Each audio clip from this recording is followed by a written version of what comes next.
Welcome to the 34th last chapter of the book of Deuteronomy. Moses views the land of the oath, and Moses ascended from the wilderness of Moab. We can go up to our map here, and Moab would be down here on the eastern side of the Dead Sea. Jericho is right here where the end of the bottom of the M is, and they're on the other side, and the mountain range, as we see here, I believe, and it's not really a mountain, it's more of a hill, but upon the top of Pisgah. So ascended the wilderness of Moab unto Mount Nebo upon the top of Pisgah. Well, the tallest place I could find in that area was 2,300 feet, and that's not very high. I live in the Oregon coast, and we have a mountain range that goes up to 4,000 feet, and it's more like hills. It does certainly not like a mountain. You see all these words of a mountain in the Bible, and when it's talking about the Holy Land, it's generally not a high mountain. It's a hill, because that whole area does not have any true tall mountains in the Middle East there.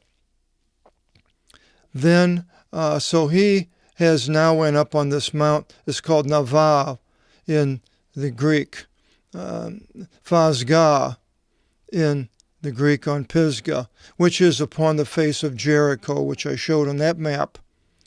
And the Lord showed to him all the land of Gilead unto Dan, and that was the fertile area that most of the growing was done, and all the land of Naphtali, all the land of Ephraim, and Manasseh, and all the land of Judah unto the latter sea. Now the latter sea is interesting because I couldn't find any place else in the Bible previous to this that it had the word latter sea. So the seas that are mentioned so far are the Red Sea, the Salty Sea, Arava, which is the Gulf of Araba, which is part of the Red Sea, northern part, and then the Great Sea, which is the Mediterranean. Now, what is the Ascatis, the latter sea? Is it the Dead Sea or is it the Mediterranean? And I believe the King James has it translated into the Mediterranean, which it doesn't say, but that's what they have. But I'm not sure because I couldn't find that structure unless it's further on. I just checked the words for thalassies before this last chapter. And the wilderness and the places round about Jericho, city of palms, that's what Jericho was called. Phoenix, phoenicon is a palm. And then we have a city called Phoenix, Arizona in the United States, means palms. And unto Zor, or Zigor, which is what they considered the northern part of the Negev desert. And the Lord said to Moses, well, this is the land which I swore by an oath to Abraham, Isaac, and Jacob, saying, to your seed I shall give it, and I showed it to your eyes, but there you shall not enter.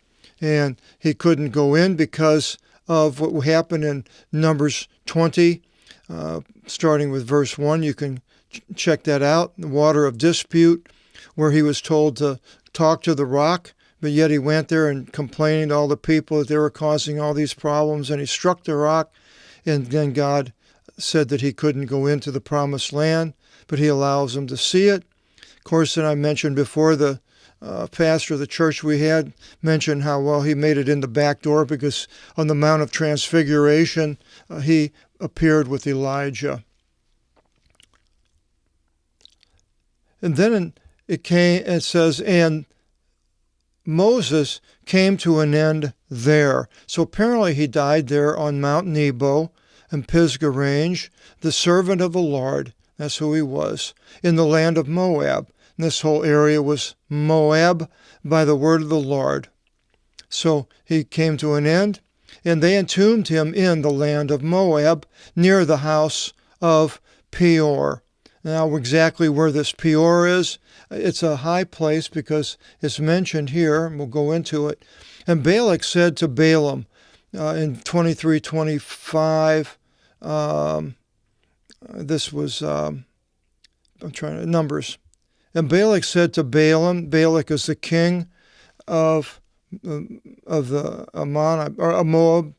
Moabites, and the Balaam was a man apparently from Mesopotamia area.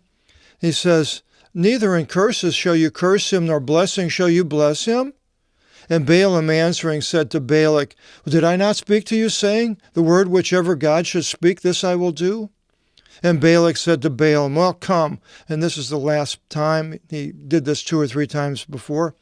Come, I should take you into another place, if it should please God, and curse him to me from there. And Balak took Balaam upon the top of Peor, Fogor, and this is where Moses is taken to be buried, the part extending into the wilderness. And Balaam said to Balak, build for me here 7 shrines, and prepare to me here 7 calves and 7 rams. And Balak did just as Balaam said to him, and bore a calf and a ram to the shrine. And Balaam, seeing that it is good before the Lord to bless Israel, went not according to the accustomed way to meet with the ones with omens. He did it on his own. And he turned back his face to the wilderness. So when looking, I guess, towards the wilderness, and Balaam, lifting up his eyes, looks down on Israel encamped by tribes. And the Spirit of God became upon him. And taking up his parable, he said, Balaam, son of Beor, says the man seeing true, says the one hearing oracles of God, who saw a vision of God in sleep, uncovering his eyes. How good are your houses, O Jacob, your tents, O Israel, as groves shadowing and as parks near a river. I'm laughing because this is the blessing instead of the curse which Balak wanted. And as tents which the Lord pitched, as cedars by waters. This is what he sees, and this is exactly what Abraham is seeing. And came forth a man from out of his seed, from Israel, and shall dominate many nations. Now, who is that? Christ or the beast? And Gog, his kingdom, shall be raised up high. In the Greek, he has Gog here, which would lead me to believe that it was the beast rather than Christ. But I'd have to check further here. And another one has Complutensian, has Psok, whoever Psok is, which doesn't help a whole lot. And his kingdom shall be increased. God guided him from out of Egypt. Well, now that sounds like Jesus there, because that's where he came from, as the glory of a unicorn to him. He shall eat the nations of his enemies, and will extract the marrow of their thickness, and with his arrows he shall shoot an enemy. Well, Jesus didn't do that when he left Egypt. He was a baby. Lying down he rested as a lion, and as a cub. Who shall rise up against him? The ones blessing you, they are blessed, and so forth. So Moses is now near the house of Peor, where they entombed him. And not has anyone known his burial place until this day. Now, the place that he died in, his death is mentioned in the New Testament. It says, and this is 2 Timothy 3:8. For from out of these are the ones entering into the houses and capturing the vain women, heaped with sins, being led by various desires, at all times learning, and not at any time being able to come to full knowledge of the truth. And in which manner Ioannes and Iamvres opposed Moses, so also these oppose the truth, men being corrupted in the mind, unproved concerning the belief. But they shall not progress unto more, for their thoughtlessness will be evident to all, as to theirs was. Now, this Ioannes who opposed Moses, some people look at, I think it talks about him arguing over his depth. And that might be later on. I think this is the only place it mentions Yannis and Yambres. And it's not in the Deuterocanonicals, those names of those people who opposed Moses. And just because it doesn't have the names doesn't mean it didn't happen. And Moses was 120 years old at his coming to an end. His eyes were not darkened, ophthalmologist comes from that, nor were his lips corrupted. And the sons of Israel wept over Moses in the wilderness of Moab, at the Jordan by Jericho, for 30 days. So they're mourning. And they completed the days of the mourning of weeping for Moses. And Jesus, son of Navi, was filled of pneumatos, pneumatic. It comes from that, of spirit, of understanding. For Moses placed his hands upon him, upon Jesus. And the sons of Israel hearkened to him, and they did insofar as the Lord gave charge to Moses.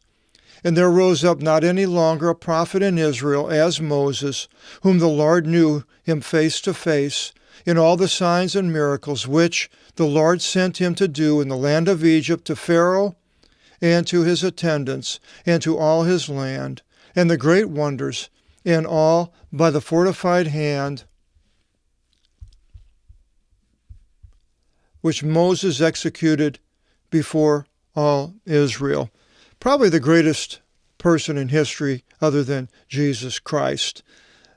He talked to God more than once, quite a few times, and God wanted to destroy the nation that Moses was putting together, and God wanted to make a new nation with Moses. That raises Moses up way higher than the Jews, than Israel.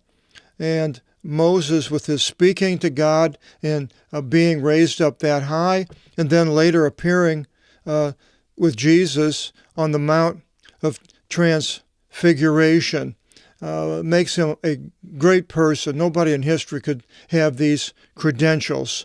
And he was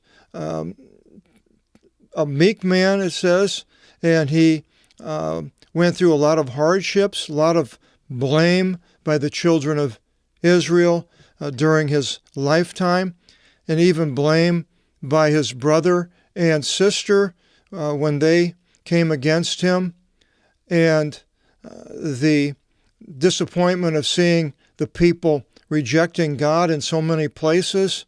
All these things Moses went through, besides the early life of being raised in Egypt under Pharaoh's daughter in royalty, and then having killed an Egyptian man, leaving, and then going to Midian when he saw where he met his wife and had his 2 children. But then we know he was married again later, I believe, to an Ethiopian woman. And so a very interesting life of a human being like none other. They've made movies about Moses. Now, following Moses, as we just saw, is Jesus. And we go into this next chapter. We have it in English, Joshua, but in the Greek, it's Jesus. Jesus is down here. We get into the next chapter. I'll explain how that happened, and we went through that before, but with a new book, it's be important to start it off with that understanding of the name of Joshua, Jesus.